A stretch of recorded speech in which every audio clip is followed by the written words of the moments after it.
Welcome to the Airway First Podcast. I'm your host, Chloe Appleberry. Early detection is incredibly important to preventing harm. Today, we're going to explore how implementing early childhood development programs that are focused on airway health and fitness can prevent harm and transform the lives of children and their lifelong well-being. The early identification of airway disorders such as sleep apnea, asthma, or chronic congestion can not only improve the quality of life in childhood, but it can also help to prevent behavioral and developmental problems and allow children to thrive physically, emotionally, and academically. Programs like these can make a lasting difference by monitoring, supporting, and promoting healthy airway habits during peak developmental years. We are joined today by our guest, Shawn Bonney, the Early Childhood Development Director at the Children's Airway First Foundation and the long-standing Child Care Director at the Washington Athletic Club for over 20 years. She is also writing and co-developing the Children's Airway First Foundation pilot program here in Washington State. Let's see how early detection and focused airway health programs can make a difference and change a child's future.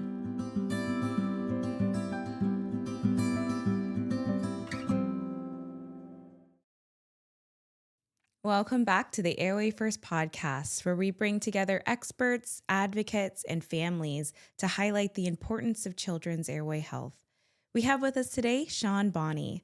Ms. Shawn is the Early Childhood Development Director at the Children's Airway First Foundation and has also served as the Child Care Director at the Washington Athletic Club for over 20 years. With decades of experience, she has become a trusted voice for parents in her care and community. As a writer, speaker, and leader in early childhood development, Shawn brings invaluable insights into the challenges and opportunities families face in raising healthy and happy children. Ms. Shawn, thank you so much for being with us today. Thank you for having me. That's an ego boost this early in the morning. I do my best. So first, to start us off, can you tell us a little bit about your professional background and what led you to focus on early childhood development and then that shift into the airway health space? Sure. For the past 4 decades, I have been in some form of working with parents and children. As a center director, as you mentioned, I worked with at-risk teens for a while. Returned to the classroom wanting to catch kids before they became at risk. And I've just always loved I started when I was 17 at a daycare center, and I just love that age group about birth to age 4, 5, 6. And so that's kind of kept me in that field for as long as I've been. Mm-hmm. I came to the airway health community recently, actually. It's a new field for me. Mm-hmm. And it started with a conversation that I had with Candy Sparks, who's the founder of Children's Airway First Foundation. And she and I have been friends over the years, mainly because her daughter, Savannah, was in my child care center 21 years ago. Oh, wow.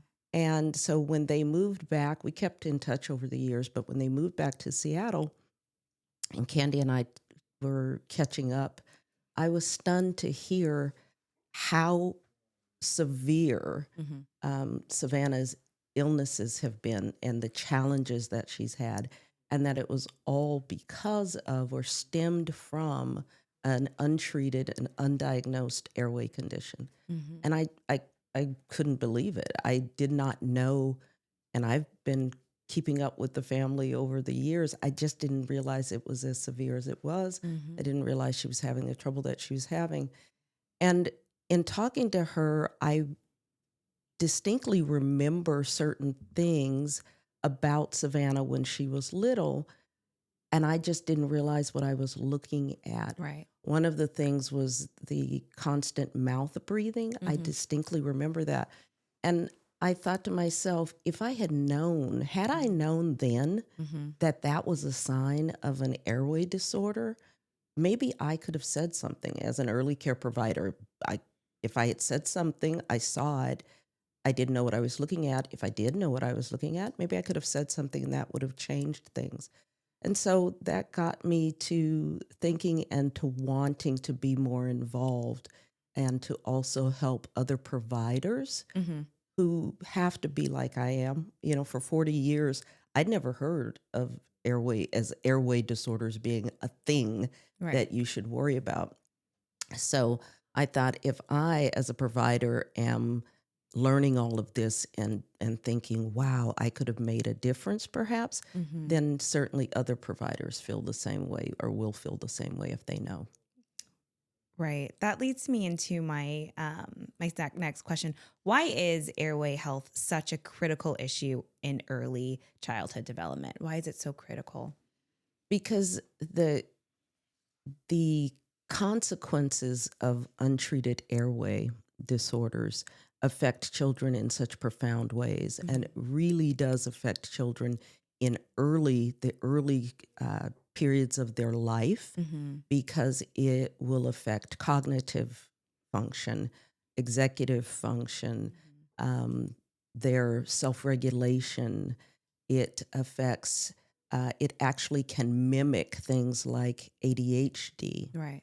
And so those things, and brain fog, not being able to think clearly. Mm-hmm. And so those are all things that as an early care professional and teachers in general, that I think we should be concerned about, because if those things are affecting children's ability to learn, we Mm-hmm. need to really get at that root cause, Yeah. so that we can help them in their academics, but also in life in general. Yeah. And then that when you think of the specifics of the early childhood centers at preschool age, which is 0 to 6, that really does help prepare them to go into actual school, Absolutely. Yeah. and keep them on the best path. Well, because, they talk about school readiness. We Right. talk about school readiness. We talk about making sure that they know their ABCs and making sure that they can do certain things. But if children can't breathe, that is the basics. Mm-hmm. I mean, that should be kind of where we start. Can Right. they breathe? Yeah. That is school readiness. And are they even able to sit properly in a class and function and focus and Absolutely. breathing? It starts with that. Absolutely. Yeah. What challenges do childcare professionals face in recognizing airway issues early? You mentioned about what the troubles that you had early on, if you had only known. Can you talk a little bit more about that specifically? Yeah, I think that's the biggest challenge, is that they just don't know. Yeah. You can't help with what you don't know about. So making them aware, awareness is the biggest thing. And so if they know what to look for, which is what we are trying to bring, that awareness, and just kind of what are some of the subtle things to look for in the child care setting. Mm-hmm. For example, I didn't realize, and I saw this in Savannah, I didn't realize that snoring, when you hear a child snoring because they're at the center for nap, I didn't realize that that's always a sign that something's going on in the airway. Mm. I just thought some kids snore. I thought it was like, her inheriting some other trait Yeah. in the family. So those type of things, children that will keep like food in the side of their mouth. We see that all the time. And sometimes it is just that they're holding food in the side of their mouth. But sometimes it is that they can't swallow, or there's something going on where it's difficult for them to swallow. So those kinds of things, for providers to know that there are subtle little things that might indicate that there's an airway issue. Once you know something, you can do something. Yeah, that's really special. Could you describe how airway detection programs could be implemented in early childhood settings, and discuss a little bit about the program that you were writing and helping to develop right here in Seattle, Washington? Yes, an airway health and fitness program, very easy to implement in the child care setting. It is easily integrated into what centers are already doing, because that was what was surprising to me to learn, is that a lot of what we were already been doing for the past 20 years, has been helping promote airway fitness. I just didn't know that that was what was happening. I didn't know that all of that extra outdoor play. Mm-hmm. We know that play is important. The center that I run, it's play based. We know that that's important, but I didn't think of it in terms of it being important to their airway health. Certain activities that we have, I didn't realize that those promoted airway fitness, like blowing bubbles or little games where you are using instruments so that the children learn how to blow out, how to hum, Mm-hmm. that all of that helps with airway.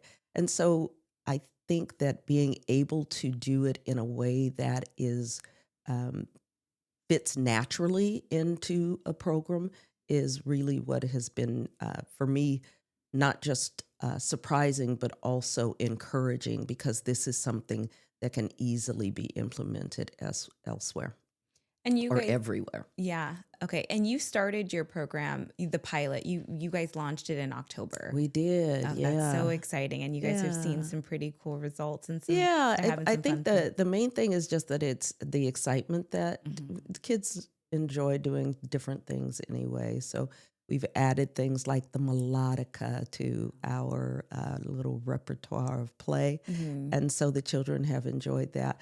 But just knowing, I think, that it is doing something for children, something just kind of that extra something that we are helping to set them on a healthy pattern because um, airway health is also about those four pillars of health: the nutrition piece, Mm-hmm. sleep, Mm-hmm. and stress management. That all of those things, exercise, all of those things are just healthy habits. Right. And so we are helping to reinforce those things in children's lives, and that's just a good thing to know. Yeah, and it's fun. I love seeing the kids. They're dancing, they're singing, Yeah, they're doing really fun activities, and yeah, this is just their normal routine anyway. But now it's a they have, focus on which is the best learning. right. Children have no idea that they exactly what it is they're learning, but they're learning all the time. Yeah. That's amazing. Miss Shawn, how do you build and maintain parental trust when discussing sensitive health issues such as a potential airway disorder with parents? Well, trust with parents starts um, whenever you start at a program. So Mm-hmm. establishing parental trust started 21 years ago Right. with the program that I'm in now, or 40 years ago when I first got into the industry. You don't wait until you have whatever issue, whether it's health, airway health, or otherwise, to do that. So it's just a matter of establishing with parents that you really care Mm-hmm. and having that treating every family as if they're part of your family. And then when you have these sensitive things to discuss, whether it's, you know what, I think, I've learned some things about airway health and airway issues, and I'm seeing some things that perhaps you should speak with your health provider about. Those are easier conversations if you've already established with parents that you really care. Mm-hmm. Yeah.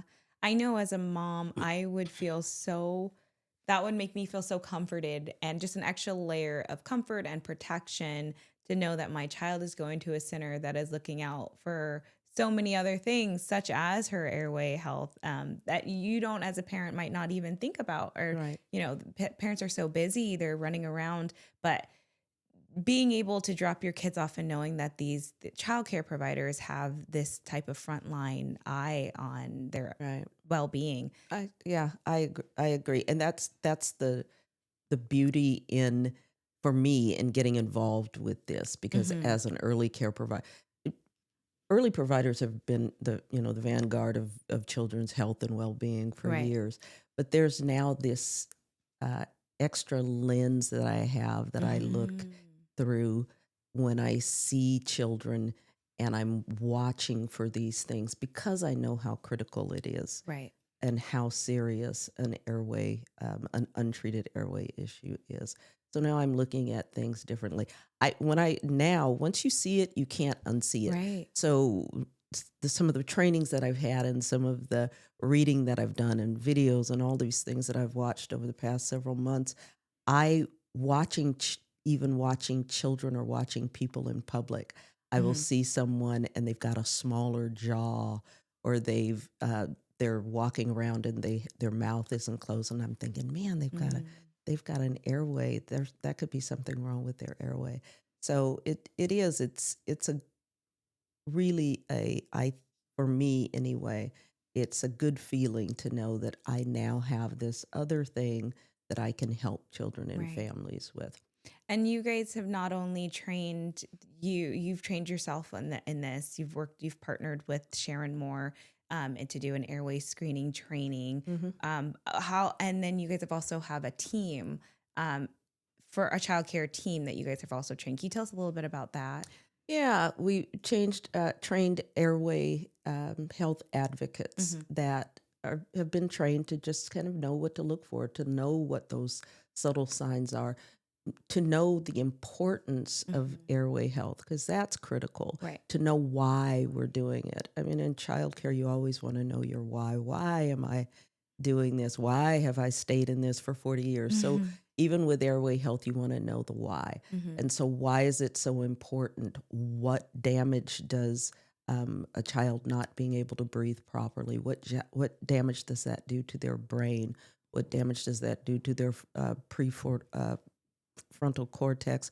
All of those things that we have trained a team to be able to know what to look for, know those subtle signs, and also know how to talk to parents if they have to bring to a parent the fact that, you know what, I've learned these things, and so maybe you should speak with your child care professional or your healthcare professional Right. to tell them about it. Because interestingly enough, a lot of healthcare professionals are unaware of airway disorders. That's one of the reasons why Savannah went for so long undetected, because it's just not a training that a lot of medical professionals receive. Yeah. But being able to train this team of advocates to know and of what to look for and what to suggest that parents go and speak with their health providers about. Yeah. And when you think about the downstream effects of a program such as this, you're really benefiting childcare professionals as well. When you think about some of the behavioral things that these providers are dealing with on a daily basis, if you can really get at the heart of why that's going on in that child, every childcare provider, they want to help children. That's why they're in the business. Right. And so learning like if we tackle this will help other kids learn better in the center. You know, you think about ADHD and the large diagnosis of that, how seeing this might be an airway disorder and let's mitigate that and then have that child to be able to participate fully and functionally in a classroom, that helps teachers as well. Yeah, I think, in fact, one of the things that I try to do when I do presentations and presenting early providers with information about this is have them think about the child in their care that is perhaps always tantruming, or the child that is constantly spitting up, like cannot keep anything down, or the child that when they sleep, they're sleeping in these really odd positions. But in the past, what did we think about that? We thought, well, this is a picky kid. This is a finicky kid. So they're not, they are not, right, exactly. So this is something happening that involves like preference for food, or when it comes to sleep, you know, they're just, maybe that's just how they, like I said, maybe they just snore. That's what they do. But now looking at it through the airway lens, what does that tell you, or what could that potentially tell you? The tantruming child, it may not be them just tantruming for no reason. Maybe they can't breathe. Maybe they're struggling with poor sleep. Right. And so those things also get misdiagnosed as ADHD. And then you get children that are labeled or medicated for reasons that are not actually the problem that's going on. Right. So those are just kind of things that having that airway focus that allows us to think a little think differently about. Right. What advancements do you hope to see in airway disorder screening and intervention for young children? I would love to see an airway health and a fitness program in every child care, in every early care setting. Again, if I had known 21 years ago that mouth breathing was the sign of a problem in an airway that could be causing, hypoxic brain injury. If I had known that, then I could have said something. So if every center and every person really that works with young children, if you train everyone to know what to look for and to say something, then children have the potential to be helped at every stage of their life.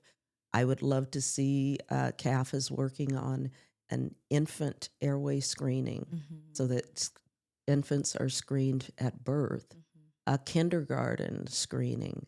If you have an infant screening, then you have those people that are looking at children.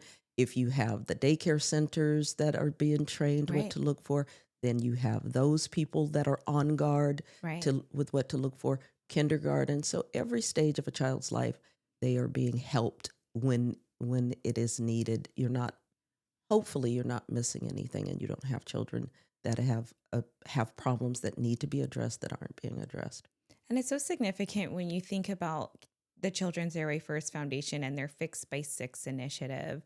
They, getting these programs and putting all these programs in place that meet children at every stage of that development stage from 0 to 2 when in early childhood programs, ECD programs, as well as potential universal infant screening and a kindergarten screening. Right. It really does eradicate. It puts us in the front lines to eradicate airway disorders, pediatric airway disorders. It does. Yeah. That's exciting. It's exciting. No, it is. What what can be is really exciting. It really is. Yeah. So how do parents, educators, and healthcare providers, how can we best work together to promote healthy airway development? I think just appreciating what each of those groups brings to this issue and brings to children. Parents and educators have always been kind of this partnership. And that's important because it's in the best interest of children. So now with airway health, you're adding that third group of professionals. So you're adding the health professional that can help and partner for the best interest of children. So just appreciating that everybody has a role, that everybody's role is important, and the why. The bottom line is we're doing this for children. Right. This is about children. That's why I stayed for 40 years. It's about the children. So if everybody gets back to what really brought them to the desire to work with children and with families, if you get back to that, then I think that helps everybody to realize, you know what, let's work together. We need to collaborate. We need to, parents, ask your center, do you have an airway health and fitness program? What can you do as a parent? What can I do as a provider to make that happen, to implement that? It's simple to do. Right. It's not costly. And so, but it's the benefit to children far outweigh any sacrifices or that you might have to make to be able to do that. That's awesome. Ms. Shawn, thank you so much for coming on, and we hope to have you on in the future. Please. What you're doing is really exciting in Seattle, I'd love Washington. to come back. I'd love to come back and talk about the pilot program and just kind of things that we're seeing as it gets underway. Okay, we'll have you back. Thanks. I hope so. Okay. Thank you so much for joining us on this episode of the Airway First Podcast. We hope today's conversation highlighted the transformative role that early childhood development programs focused on airway health and fitness can play. Also, a special thank you to Shawn Bonney for sharing her expertise and experience. For more information and helpful resources, be sure to visit our website at children'sairwayfirst.org. Also, please stay connected with us on our social media platforms, Instagram, Facebook, and YouTube. Our Instagram and Facebook handle is at Children's Airway First. And check out our weekly blog posts. Stay tuned for more discussions about children's airway health. And remember, early action leads to lifelong wellness. We'll see you next time. Until then, take a deep breath, stay informed, and stay inspired. Bye, guys.